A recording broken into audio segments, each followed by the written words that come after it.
Hello and welcome to the Storytelling with Puck podcast. We will, as always, start with a story. A couple of years ago, I was starting a new term as a drama tutor in a small local arts centre. My new recruits were around 7 years old, and as usual, I began the session by asking each child to tell the group a little bit about themselves. Tell me about your family, brothers, sisters, pets. What does your dad do for a living? That kind of thing. Out came the normal stories. Younger brother, very annoying. Cat with 3 legs called Jake. Dad is a milkman. Then I got to Megan. My dad's a stuntman, she said, as if it was the most normal thing in the world. My stomach jumped. It's not normal at all. I looked at her incredulously, hardly able to form the words. But my dad's a stuntman, I said maniacally, pointing to myself and suddenly also feeling 7 years old. It was the first time I'd ever heard anyone else say that. I was so excited. Megan and the other children looked at me as if I was mad. I knew that at 7 years old, she had no idea what that really meant. Weeks, maybe months without a father around, and then not being able to tell friends what he was doing because they'd think you were either lying or showing off. As well as the fact that his job was to get beaten up by strangers and fall off very high things.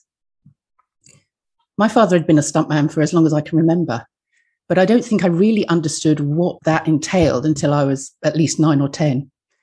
It's not the kind of job that encourages a take your daughter to work day. Although age 2, I had visited the set of the 60s TV series The Saint and sat on Roger Moore's knee. I wish I could remember that. I knew Dad was on the telly, but generally the shows he did were on too late for me to watch. And if I was allowed, he was normally doubling for an actor and so disguised. Life was very normal for me and my younger sister. We lived in a tower block on an estate in North London, which back in the 60s and 70s was a very safe and enjoyable place to be. We went to school and nobody was bothered by what our dad did for a living. Why would they? We looked normal. Was it normal, however, for Superman to travel up in the lift? No, he couldn't really fly to the top floor of our block. Christopher Reeve, a little-known American actor, had been chosen to play Superman in one of the very first superhero movies, Superman the Movie, being shot at Pinewood Studios. The reason for his visit was that just days previously, my dad had had an accident whilst rehearsing a flying scene for the film. It was January the 7th, 1978, and I was 13. I remember the day because it was my dad's birthday. I came in from playing out and was met by my aunt, which was unusual because my mum was always home. Dad was fine, but in hospital, and my mum was with him. He was the second unit director on the film, in charge of the flying unit. He'd been rehearsing a scene where a burglar confronted by Superman falls from the side of a skyscraper and is seen plummeting towards the street below. The illusion was created by the actor being pulled horizontally on wires towards a screen behind, showing the street. The pulley system and wires were around 20 feet above the ground. A runway of cardboard boxes stacked 3 boxes high were placed below for safety. Apparently, cardboard boxes offer a safer landing than crash mats. Who knew? Dad was in the harness for the rehearsal, and when asked if he needed boxes all the way to the screen, he had said no, as he would stop 15 feet from there. Big mistake. He was pulled too far and too fast, and a bit like when a zip wire reaches the end of the run with a bump and a swing and then swings out violently, he hit the screen and snapped the wire. He hit the ground, missing the run of boxes. He spent 2 days in hospital. Once they had established he'd not broken his neck, just his cheekbone, he was discharged, and hence the visit from the big man. My mum says all you could see through the opaque glass window in the front door when he arrived was the silhouette of a giant. Chris was 6'4". He stayed for a cup of tea and then his driver took him back to London. Unfortunately, I was at school and so missed the visit. I wonder what he made of our little flat. Not exactly Hollywood. 2 worlds collide. Looking back, I don't remember being really worried about what my dad did on a day-to-day basis. He'd not had an accident up to this point, and apart from breaking a leg on Star Wars movie years later, hasn't had another. The reason for that is he is a safe stuntman. A paradox, I know. He works the stunts out meticulously so as not to put himself or any other person in danger for the sake of the shot. My mum is often asked if she worries while he's working. Apparently, she says he doesn't tell her what he's doing until he's done it, which helps. To me, he is invincible. And so the accident was a bit of a shock. But despite a swollen face and black eyes, he was back on his feet and on to the next job. The film escaped to Athena within days. Although we occasionally got to spend time away on location with him, Escape to Athena, filmed in Greece, one of those rare occasions, it was the time away from home that felt more of an issue. He started travelling for work around 1970, and even though I was very young, I remember missing him terribly. I'd sing Nilsson's Without You to myself as I played out, and I will always remember the Christmas morning he arrived back unexpectedly from abroad, and my mum, obviously with prior knowledge, got me to open the door to him. I was so happy and excited to have him home. He obviously missed us just as much. It wasn't an easy choice. He had always been a dedicated family man. So either return to engineering and the factory he started at, or continue to build on a career he enjoyed and afforded us certain luxuries. I was the first in my circle of friends to fly abroad for a holiday. It was the sacrifice he had to make. I know it was harder for my mum. She hadn't signed up for this. She was 14, Dad 16 when they started courting, and she had 2 children to bring up while he could be away for months at a time. My sister and I grew up and formed relationships outside of our tight family unit, but she had to, and very successfully did, keep the home fires burning while awaiting his return. In 1993, when he was in Austria stunt coordinating the Three Musketeers, she organised my wedding. It was touch and go whether he'd make it back in time to give me away, and I can remember saying that I wouldn't get married without him. I was insistent. Having said that, I've been on sets with him. He works hard, and when you're in that creative bubble with people relying on you, it's hard to leave. He said himself, the show must go on. However, in certain circumstances, there is always someone that can step in. And so thankfully, my show went on. Despite the precarious nature of a film career, Dad has become one of the top stunt coordinators in the world. He has been coordinator for 007s, The Living Daylights, and Robin Hood, Prince of Thieves, among many others. Not bad for a lad who grew up sharing a room with 8 siblings. His bed was the windowsill for much of the time. Not being a great fan of school, he left at 15 and got a job in a local factory where he became a fine limited engineer. Stood around the wood burner drinking tea from a tin mug one day, and with an ache in the pit of his stomach, he made the decision to quit. There must be more to life than this. That night, he went home and, armed with a copy of the Evening Standard, decided to change his life. The paper had 2 pages of situations vacant, advertising jobs all over the world. He could weld. He could go anywhere.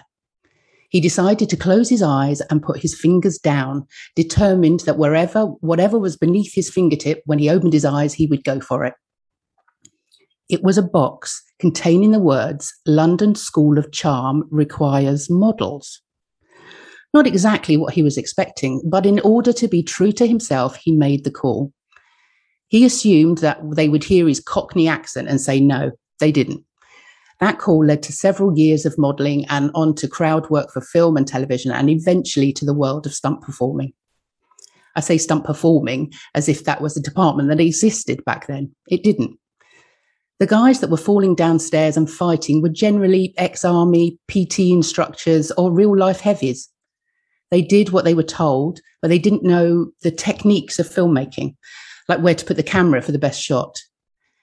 There was no organisation for stunt performers then, but thanks to my dad, there is today. He started Stuntcast in 1968, a magazine bringing stunt performers together and informing them of their rights. Contracts at the time classed them as outside contractors, which meant they weren't insured by the film company. They had to sign what was known as a blood chit, where they waived their common law rights. Dad has worked with Equity, the Actors Union, over the years to fight for the safer practices, and there wouldn't be a stunt register today if it wasn't for him. I recently attended the Stuntman's Ball. Yes, that is a thing. Held in aid of charity, it's an opportunity to celebrate the achievement of the British stunt community. This year, for the first time, Life Achievement Awards were presented to the elder statesmen and women of the stunt world. They were pioneers. Their show reels showcase work on the greatest TV and film over the last 70 years. I looked around the packed ballroom and felt the warm, fuzzy glow of a family with Dad, its patriarch. Not that he's the only one. Sitting within the room, godfather and godmother-like, are the heads of several stunt dynasties, parents followed into the business by their children and their grandchildren, one generation following another. Joining them, scores of young and excited newcomers eager to be part of the world and start their own dynasties, like Megan's dad. If I sound like a proud daughter, of course I am, but I have to admit to some reflected glory shining back on me, as it does of all of his family and friends. As much as I don't offer the information due to people thinking I'm lying or showing off, I love to be asked what my dad does for a living. I revel in telling his stories, recounting his claims to fame. He once danced with Charlie Chaplin and sang with the Beatles, you know, although not at the same time. And it's the same for everyone that knows him. So when the call comes for him to coordinate fights between the angels, will I look back with regret and say, I wish my dad was a milkman? No, because my dad is a stuntman. Sounds like your dad is Superman, Jackie. Wonderful, wonderful story, and we will talk more about that very soon, and we'll also find out more about you. But before we do, let's have a quick introduction to the podcast. You're listening to Storytelling with Puck, the podcast designed to show the power of stories in life and in business. Stories connect us on a deeper level, which is why we'll be sharing, chatting about, and feeling the impact they have on every one of us. Your host, Stefano, is the founder of Puck Creations, and we work with your business to define a clear, consistent, relevant brand which stands out from the crowd. We use that brand to create content that makes your audience think, feel, and take action. Visit puckcreations.com to find out more. Before you do that, have you ever felt like you have a lot to say, but you don't have the permission, the confidence, or the authority to say it? Not to worry. Our wonderful guest for today, Jackie Goddard, and you've just heard her, will give you the power to speak. Jackie, the stage is yours. Tell us about yourself. Oh, well, that's a big question. I started back in when I left school. In fact, I wanted to be an actor when I was young. I spent a lot of my time as a child in the playground with my friends, making up stories, making up plays, and then we would perform at the end of the week on a Friday. But nobody else did this. It was just me. It was, I would cajole all of my friends into coming along on this journey with me. And so when I got to about 16 and went to the careers officer and said I wanted to be an actor, I thought, well, that's what I want to do. And I was gobsmacked. The careers teacher just went, really? Do you belong to drama groups? And I sort of went, no. Do you go to the theatre? I said, well, no. I'd grown up on a council estate in North London. It wasn't part of what was around me. And she said, no, you don't want to be an actor. She said, if you wanted to be an actor, you'd live, die and breathe the theatre. What else can you do? And I kind of went, well, I'm not bad at art. And that was it. I ended up at art school, which I loved. I had, no regrets. I went on to do fashion and textile design and worked as a fashion designer for about 5 years in the West End. But really, it was kind of the rag trade end. I was kind of sent off to copy other people's designs, designer designs, and then reproduce them.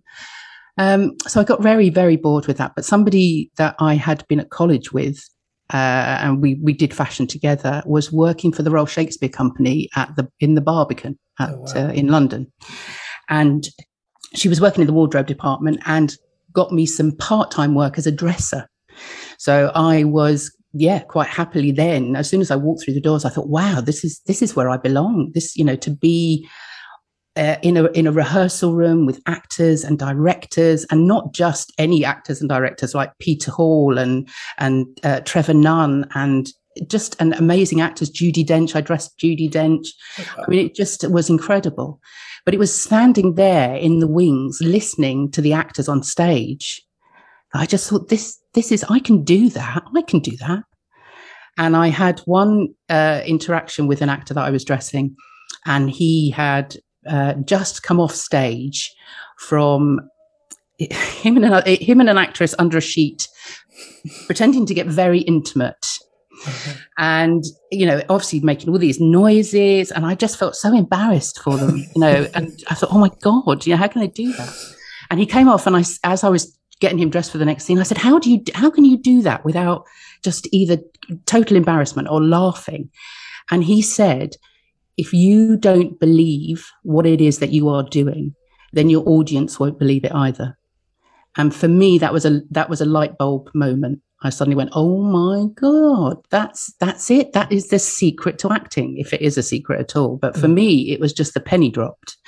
And from that moment on, I thought, well, of course I can act. I can do that. And so I then went to a drama college in North London, Mount View, and did a course with them. And from there went into Fringe Theatre, and we took a play to Edinburgh. And I loved it. I just loved the rehearsal, everything about playing and creating. And we put the whole thing together ourselves. We did the sets, we did the costumes, we found the money, we did all that. And so I really, really wanted to go into acting. But actually the few professional acting jobs I did do, I realized that actually, acting is very creative, obviously. But for me, the creativity was bringing the whole show together. So I got into teaching from there because it subsidized my going for auditions. Right. But actually, I loved the process of getting people to performance. So getting them to a point where they were on stage performing. So it wasn't me on stage performing, but I was the kind of almost like the puppeteer. You were directing things, producing and directing. Producing and directing. So that's kind of, what's led me to where I am today. And I love, when I started teaching and working with adults rather than children, because I spent many years doing sort of youth theatres. And I suppose maybe 8-9 years ago, I started working with adults because what I thought was adults need to play. They need to be given permission to play, as the children did and do. And I just wanted to give adults the opportunity to play those warm-up games, to do the improvisation. And actually, I was absolutely right, because every class that I go into with adults, and I work with them with improvisation and their voice, and just give them permission to play and create. It's incredible. I've had people come up to me afterwards and say that was like a therapy session, because they just get the chance to drop all the baggage and just play. It's wonderful the way your story has evolved, because your original story about your dad and having almost that touch and that connection to the Hollywood life, but not fully realising it and not playing the Hollywood world or even the theatre world again, because it wasn't where you were brought up. It wasn't the typical thing to do, which then I guess maybe gave you a bit of an excitement for the acting world and for the directing. But what's really interesting is that even at the beginning, even as a kid, you were kind of doing the directing. You were kind of doing because, as you said, nobody else was that interested, but you were forcing them to go and act and to do it with you. And so it kind of came full circle by the time you got to having been an actor and worked in the theatre and got some professional jobs, and then you realised that actually what you were doing as a kid, which somebody sadly discouraged you from doing, was what you loved all along, and you were able to pass that on. It's wonderful how that's looped, I think, how that's come across. And I suppose it wasn't until I'm now at, in the last year or so, certainly during lockdown, that I've had a chance to really think about how those life experiences and what we do as children, we seem to come back to. And, I was able to sit down and really think about it. And I remembered that I'd actually used to put on plays and charge people. Wow.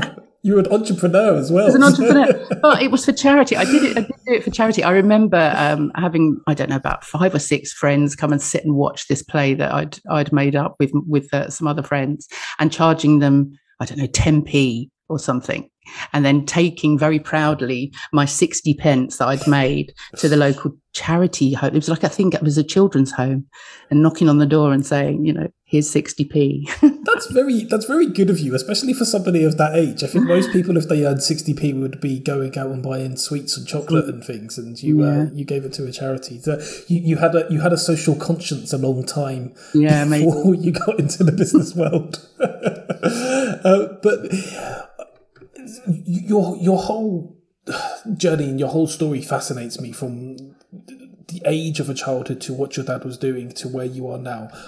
I think I'm going to try and touch on some of those points throughout the podcast, but I want to actually bring us to the more modern times and what it is that you're actually doing.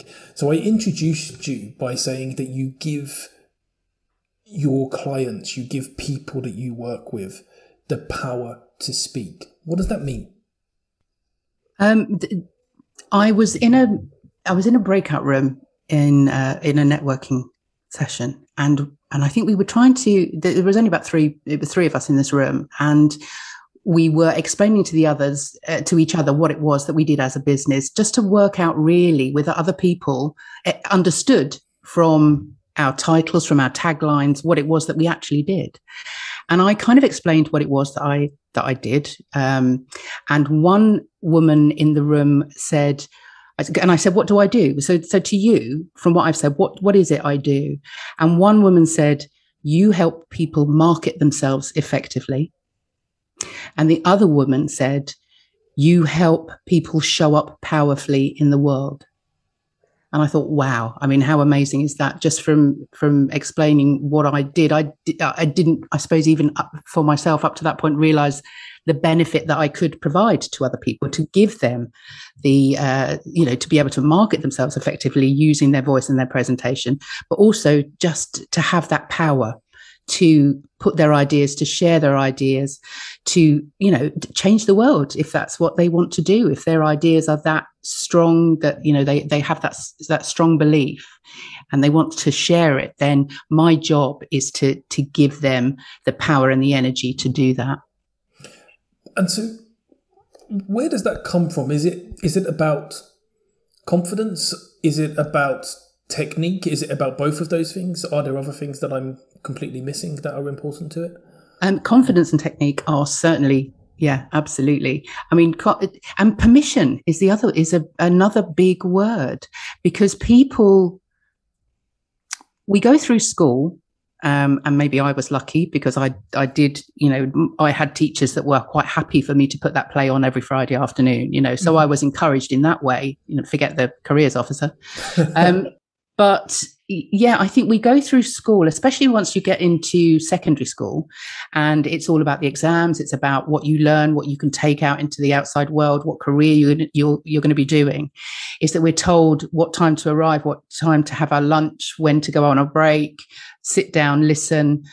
You're kind of restrained completely, bound up completely with all of these rules that we have to adhere to, so that by the time you get out into the working world, if you actually even end up doing anything that you really want to do, because we kind of have all these expectations put upon us, you just sometimes get to the point where you think, oh, I'm not allowed to do that. Mm. I'm not allowed to speak up. I'm not allowed to show people who I am or what I believe, because people are so frightened of being judged or being told off, that actually just to be in a room with someone that says, I give you permission to do that. You, of course you can do that. I have one lady who was a former teacher come to me. So she'd retired. So she'd done a whole 30, 40 years of her career. And she came to one of my Finding Your Voice workshops, where I sort of obviously work with people on giving them that power. And a lot of it is around play. A lot of what I do comes from my acting background and my acting training. So it is around just giving people the opportunity to create and express themselves with their voices.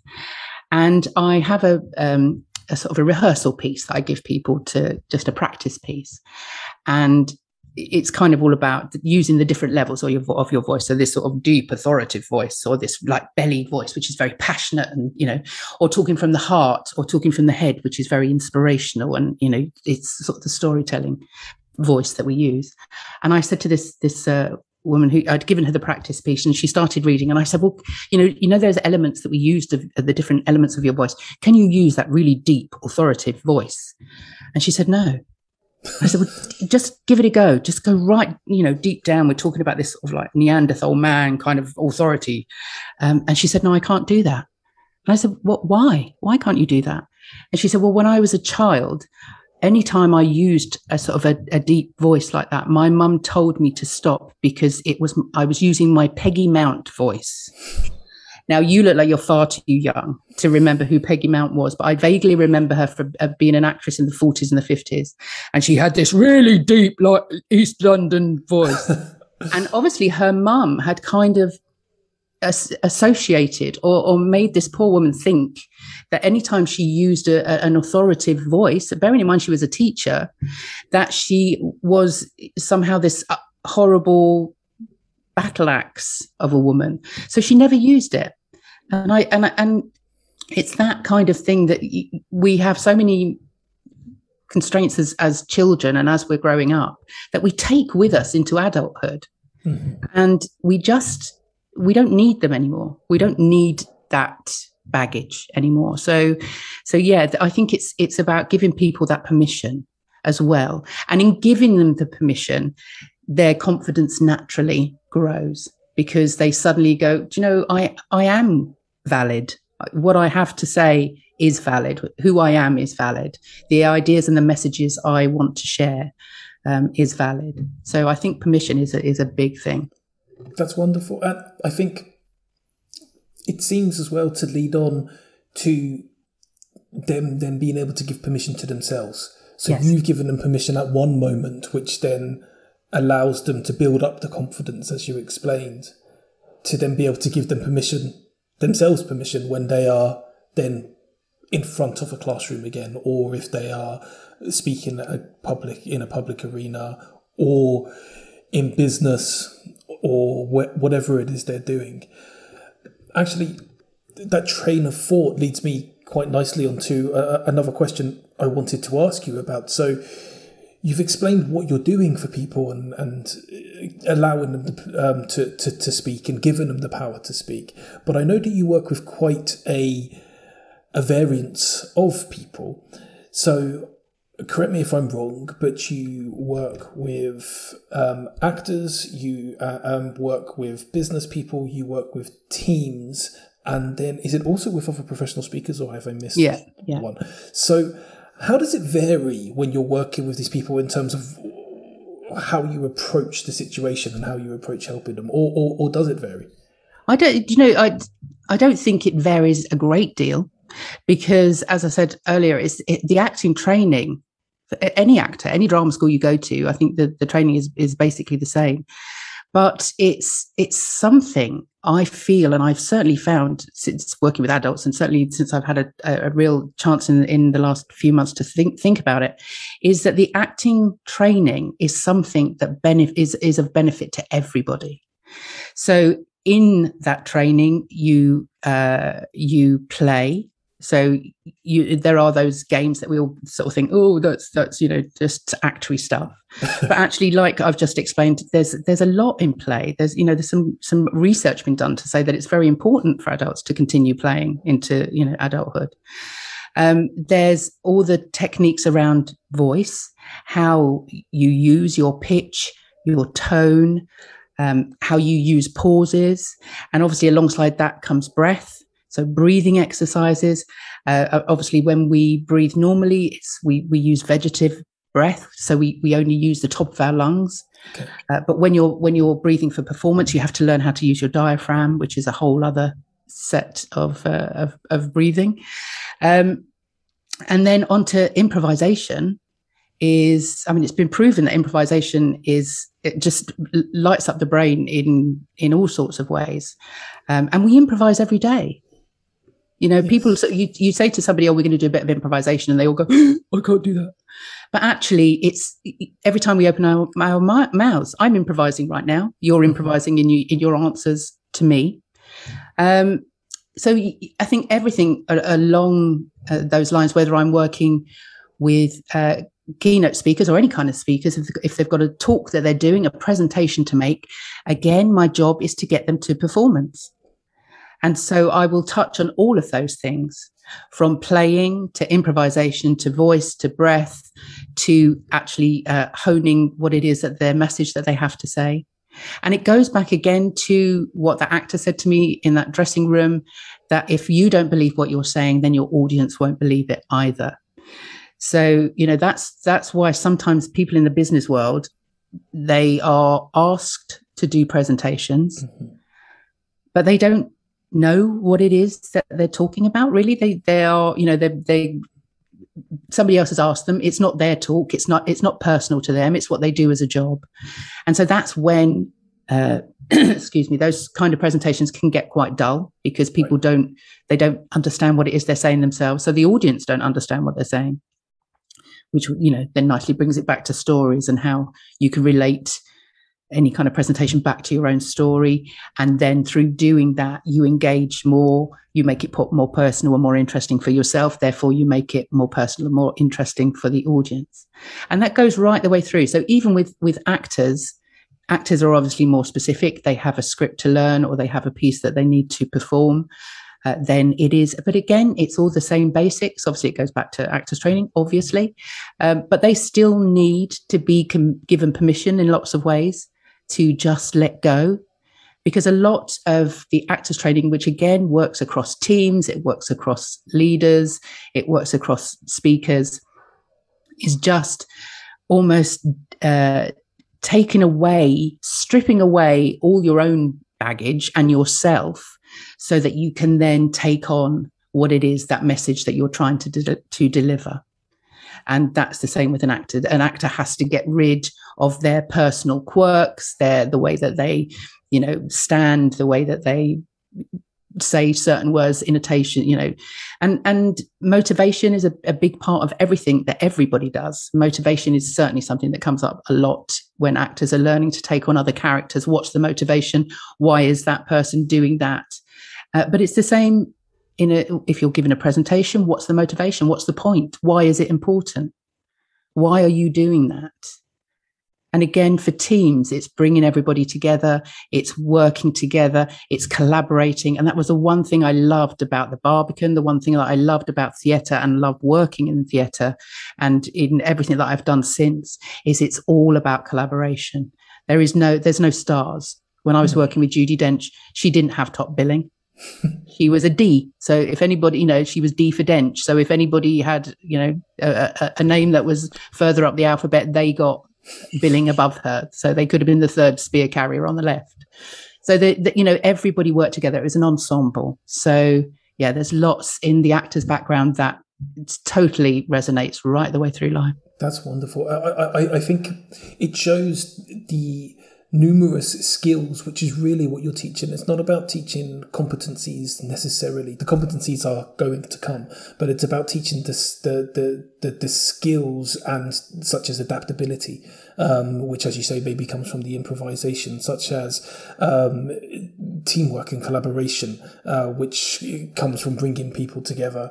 The skill, I'm not sure if you call this a skill, but of confidence, to be confident enough to express yourself in front of people. And as you say, that makes perfect sense then, that it doesn't matter who you're teaching, because we all need these things. Really what you're teaching is life skills, and those life skills can be adapted to business, to acting, to teamwork, to leadership, to whatever it is you're helping with at the time. So I think this word is now lodged in my head because I'm talking to you today, but it's powerful. It's extremely powerful.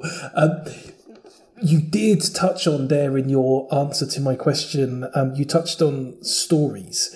And I want to dig further into that. And I think we can do it by starting to talk a bit more about the first story that you brought to us today. I love the reaction of hearing Megan as she said, my dad's a stuntman. I can just imagine the shock on your face. Probably everybody in the room had a little bit of shock, as you say, maybe some incredulity as well. But specifically for you, thinking, this can't be true. Nobody else has this going on. I thought I was the only person in the world. But was there a tinge of jealousy as well? Or was it more?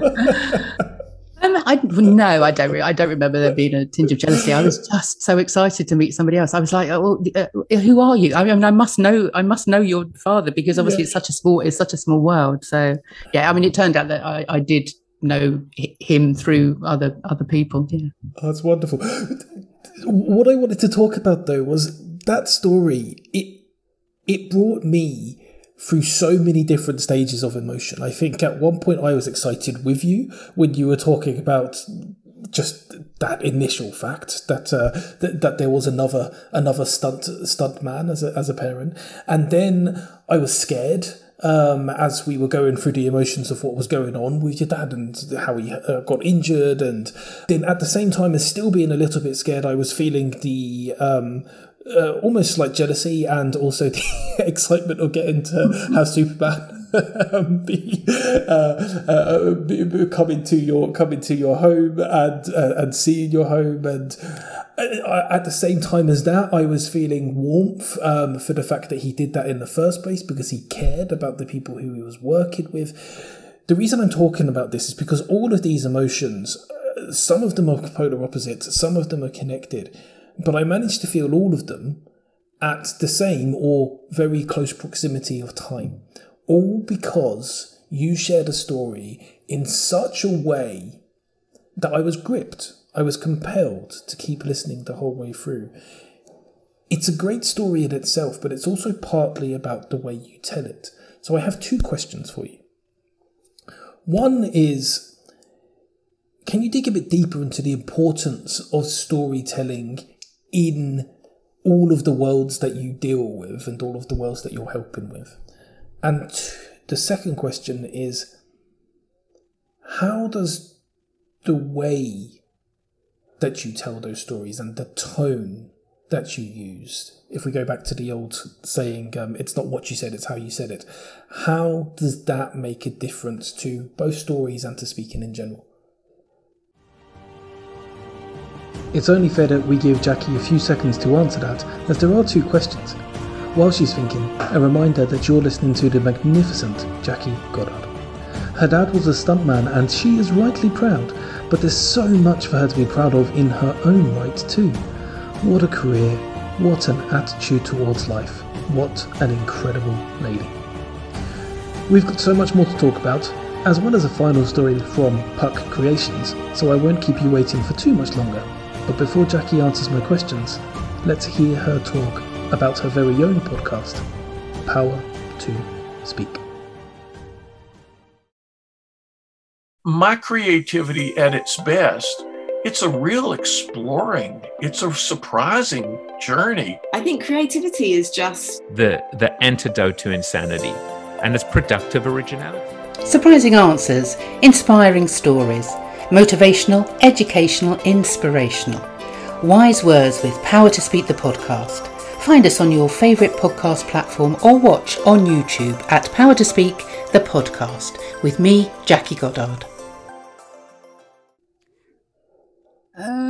Well, going back to the story of my dad, I think my love of storytelling comes from him, because obviously he has a lot of stories to tell and he loves telling them. And so Sunday afternoon, Sunday lunches, people would be invited over. He, just a new audience. He was very happy to sit and tell stories. And so to me, it was and is a way to evoke, exactly as you say, emotion. And if you are putting together a presentation, then, and I think is it Maya Angelou that said, people won't remember what it is that you said, but they will remember how you made them feel. Yes. Yeah.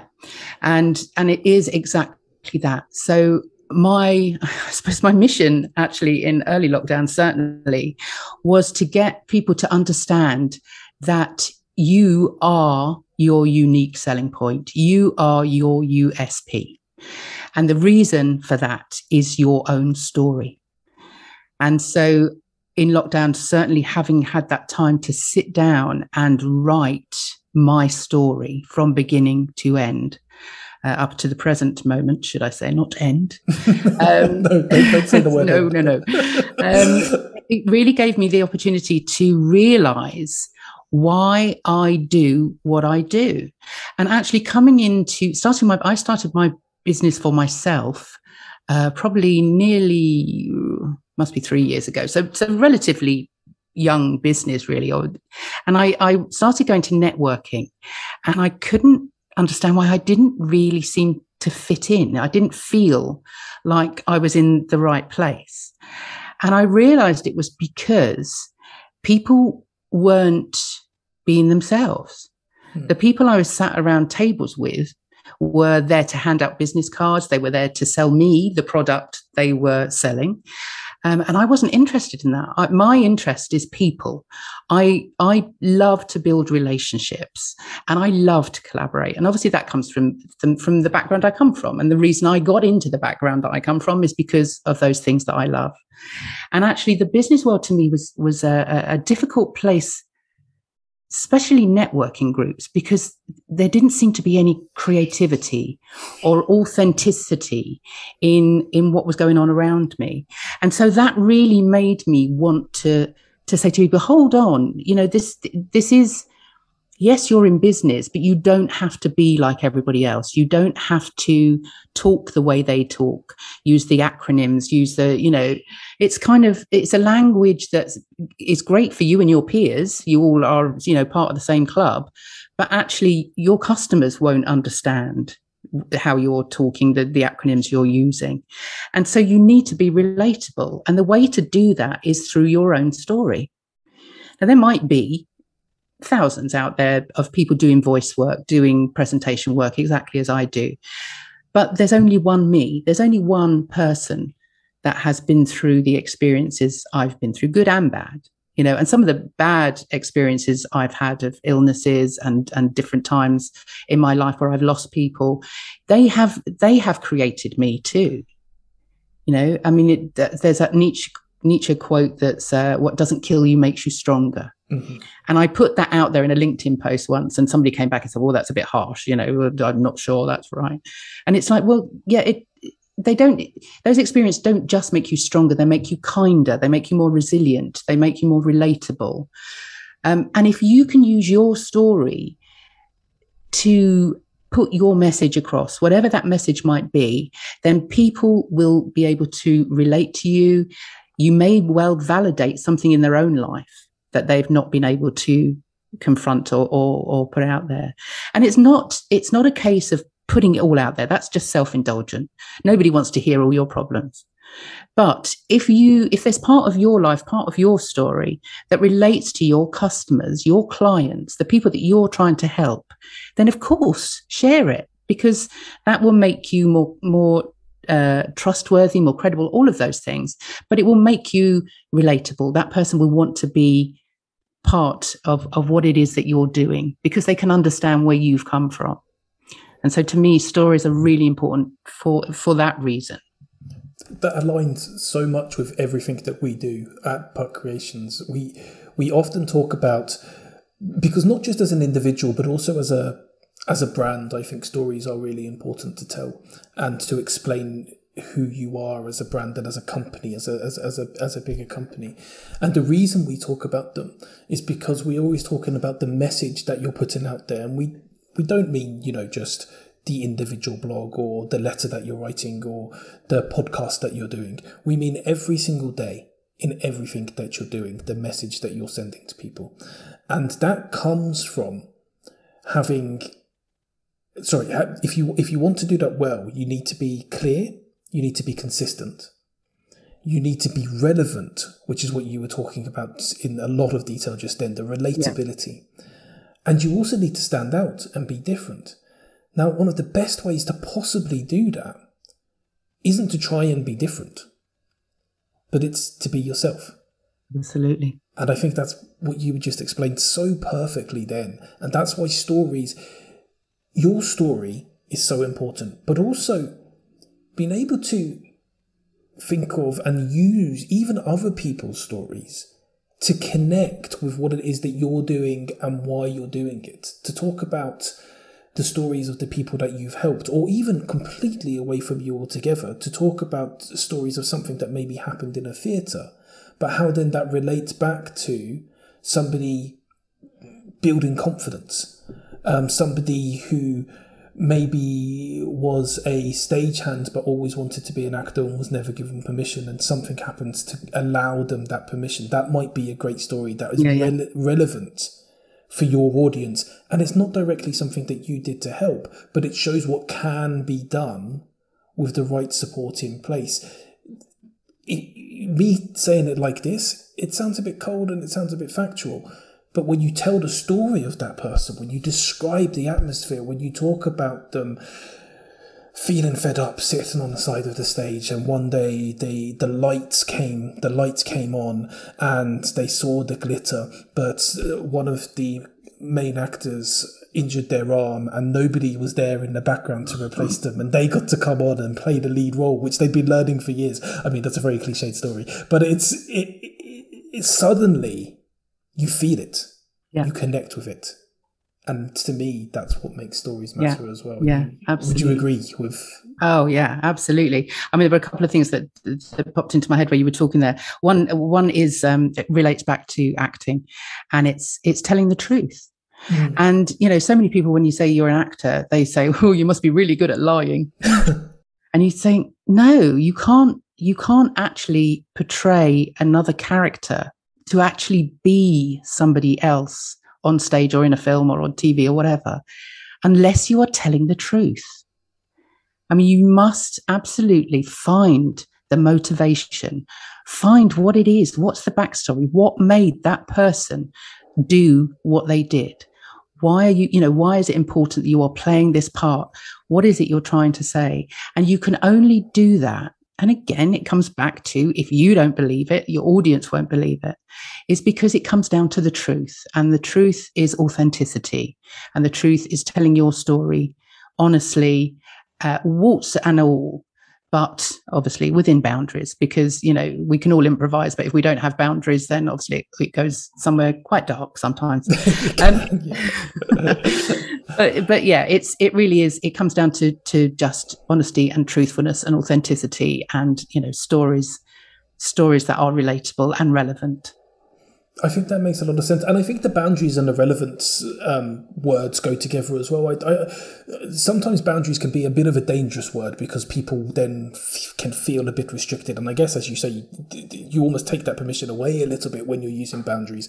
But when you use boundaries in relation to relevance, and it's not boundaries because, you know, you can tell people as much or as little as you want, and that get a sense for that from a conversation, but if it makes no sense, if there's nothing tangible there that somebody can hold on to that is useful to them when you're telling it, that's where I think the boundaries do come into play, because, as you said earlier, it just becomes I'm paraphrasing, I can't remember the exact words, but it becomes a diatribe, it becomes self-indulgent, and actually it's not useful to the other person.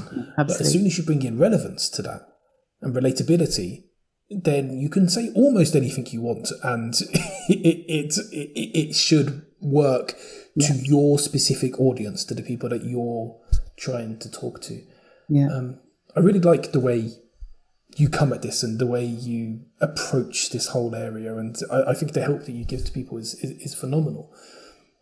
People who have been listening to previous episodes of this podcast will know that Jackie has a halftime slot on some of these episodes where she advertises her own wonderful podcast called Power to Speak, surprisingly.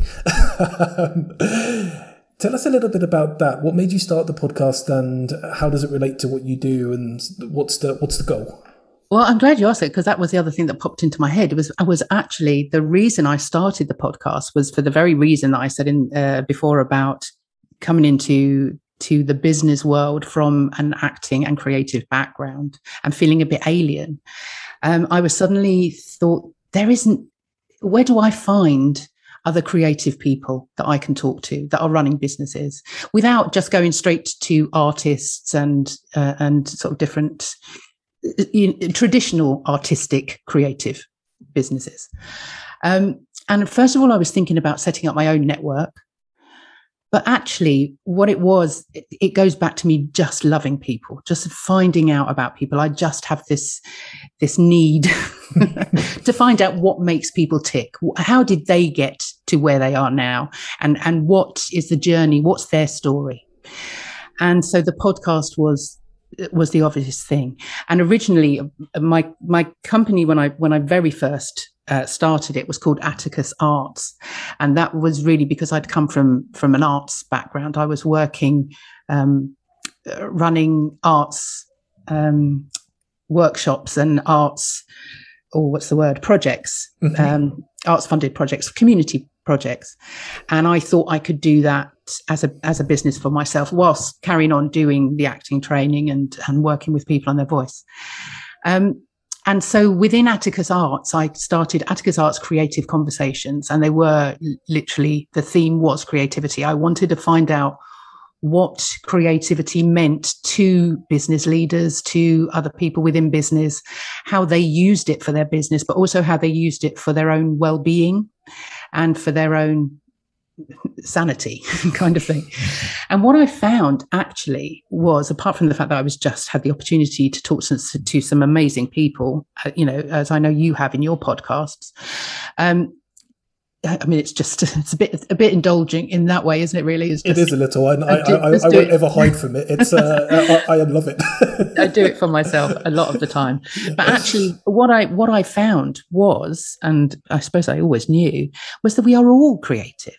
Even the people, the bods that I was sat around the networking tables with in the early days that were handing me their business cards, they are as creative as I am. They might not be able to draw or write a poem or do any of that sort of traditional creative stuff. But to me, problem solving is so creative. I love problem solving. And I realized again in lockdown, just reading, I did some workshops, managed to get into a space last August with some of my adult students. And we devised a piece called We've Been Here Before. And it was basically looking back at all the other past pandemics and past plagues, going back to the Black Death and the Spanish flu and all of those other things that had happened. And in doing the research for that, which is another thing I love, is I found out that Isaac Newton in 1666 had been sent home from Cambridge University, where he was a student, because it locked down. And so he went into lockdown at home with his parents, I assume, aged whatever he was. And during that year that his world had locked down because of the plague, he developed calculus and obviously just was very, very creative in a very scientific way. But he came out of that year and he called it his year of wonder because he had used that time to be creative.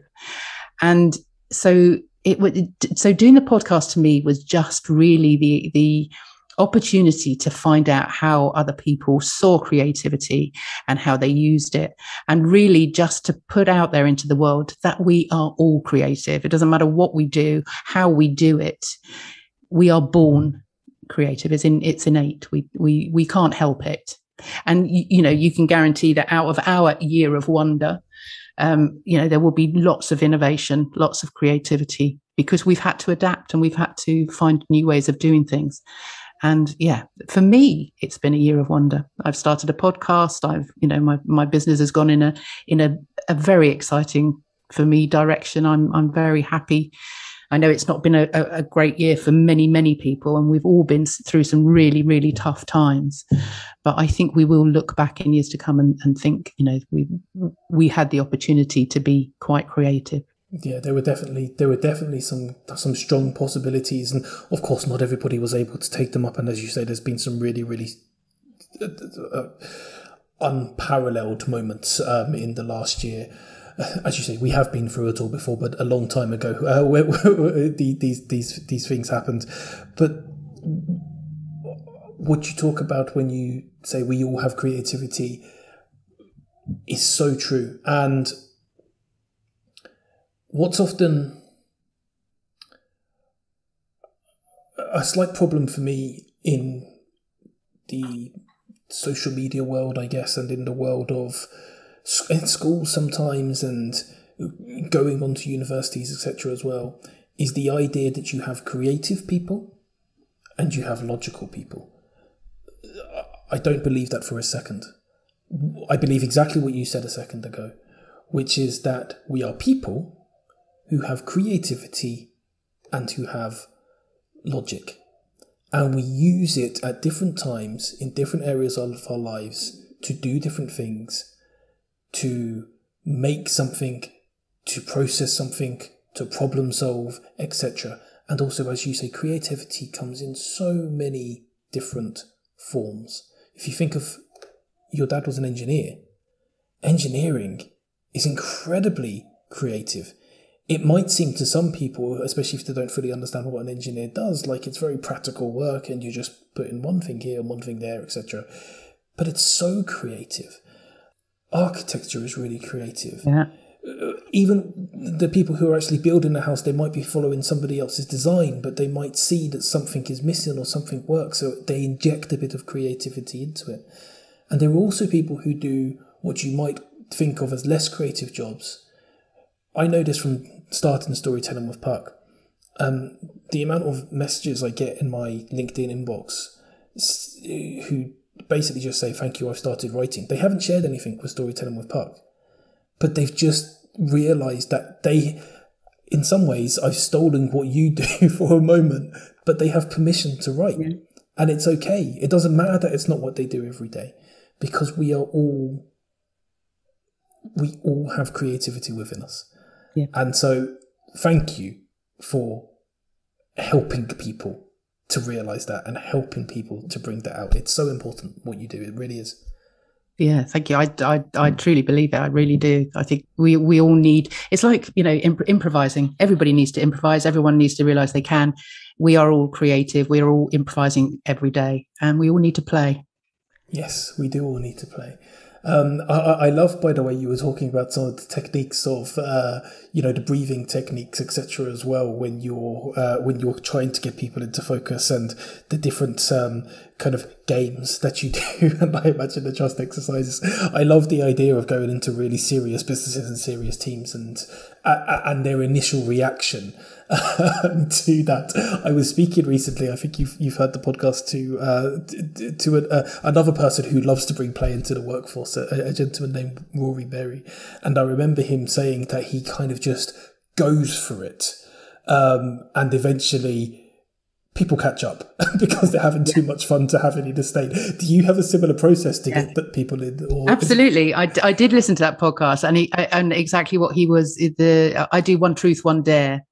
One truth, one lie. Oh, and I know he does something similar where you're trying to just start gently. I mean, I've got I went into one corporate and got them playing superheroes. What would you do if? But yeah, you kind of have to start slowly, because it does scare lots of people, and it does worry me sometimes that that I'm going to get 10 minutes in and they're going to say no, stop. This is not what we signed up for.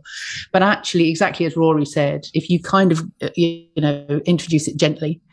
Before you know it, people are just laughing. I've never laughed so much I'm doing some training videos at the moment with a lady who comes from HR and does corporate training around sort of HR. And difficult conversations is basically what we were doing. So she said, could I help her? We're working together and on bringing these videos together. And so I organised for some of my former adult students to come into a space and invited her along. And I said, well, just give us some scenarios and I'll get them to improvise. And it was absolutely hysterical. I mean, just watching two people sit down and one pretending to be the boss and the other an older employee who was obviously for the chop, and just the conversation, we were literally tears rolling down our face. So yeah, I mean, there's so much fun to be had, but actually and I think Rory touched on this as well, is that by the time you've left that room and you've come out of that space, having laughed, having, cried maybe, but you realize that you've learned something through doing that. You've learned something about human nature, because what I say to my actors a lot of the time when we're improvising is, don't try to be funny. There's nothing worse than trying to be funny, because you will block the whole thing. Just speak as it comes into your head, as you would in everyday life. Just be as truthful and as honest with what it is that you say, and you'll be amazed how hysterically funny some very serious and true to life situations can be. That's wonderful. I think the possibilities from doing improvisation are so wide and varied, because, as you say, they teach you something about life, but they also will often teach you about that particular business situation in a way that nothing else can. Because when you are able to relax and to let in the conversation rather than instantly blocking it out, then you can actually absorb what's going on and have some empathy and understanding with it. But if it's facts being shouted at you and, this is what has to happen because of X, Y, and Z. Personally, anyway, I find that I would get quite defensive about that and I would want to fight it. But if somebody explains it in a nice way and there's a story being told or there's improvisation being done, which kind of makes me laugh and feel different emotions, I think it always comes back to that. It always comes back to emotion. Yeah. Then suddenly it's so much more powerful. We do workshops with clients, day-long workshops where we're helping them to understand who they are. And within those workshops, it's amazing that we often find, because we get leadership teams involved, and there's some parts of the leadership teams who are instantly very, very interactive, very, very much want to take part in everything we're doing. But we do kind of, icebreaker type things too. And we often, because this is what we do, we tell stories, we tell funny stories, we tell silly stories, but they're all stories that make a point. And it's incredible how throughout the day, some of the people who are quiet at the beginning, by the time it gets to the end of the day, they're the loudest. They're the people who are actually the most in tune to what we're doing. They get it. And sometimes, because they've been listening quietly at the beginning, they get it even more than the people who were trying to interact, because actually they want to absorb the information. So it's incredible what we can do. Yeah, listening is a big part of that as well, isn't it? And I think it was Rory again, the podcast that I listened to with Rory Berry, saying that that kind of, when you're listening or when you're improvising, you can only be in the present. You can, you have to focus on what it is you are doing right now. And that's why I always say to people, if we're in a room playing, doesn't matter who it is with, it's don't try to be anything else other than in the moment, because, you will block yourself, you will block everything. It will just stop the flow. So the great thing about anything like that is you need to be absolutely present, and a big part of that is actually listening rather than actually doing the acting or the talking. Indeed. Now, we've been listening to you throughout this podcast episode, and I am 100% sure that everybody listening will have enjoyed it, because it's been wonderful. But people are going to want to listen to you even more, because they're going to want to learn so much more than you could possibly put into an hour-long podcast episode.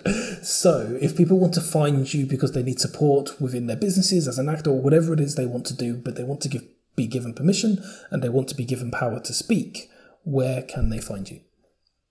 The best place to go, because everything is there, is the website, which is www.powertospeak.co.uk. And you can find all my blogs and articles, which I do write quite a lot about what we've spoken about today. So those are there.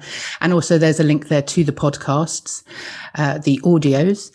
If you want to watch the podcast, and there is one there of me and my dad having a conversation, which is lovely.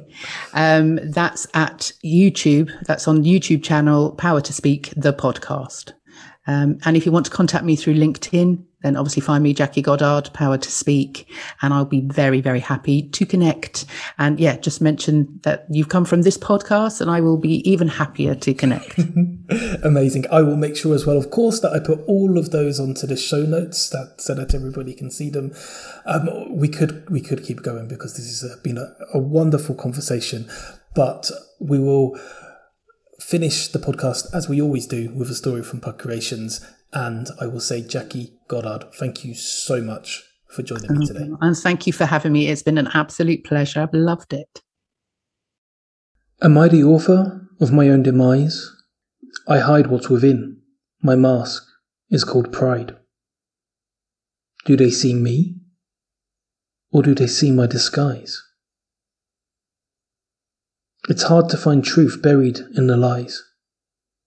Maybe they'd prefer what's really inside. Am I the author of my own demise? How many times have I wanted to cry?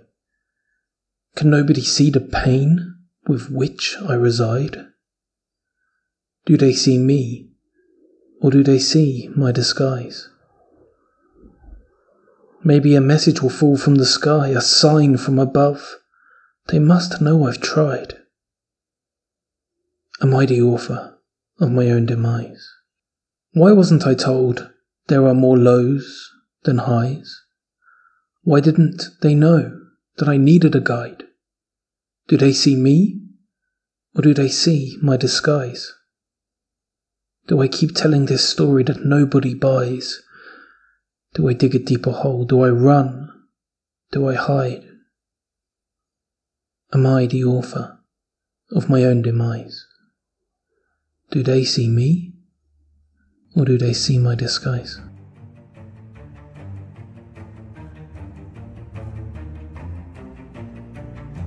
You've just been listening to the Storytelling with Puck podcast.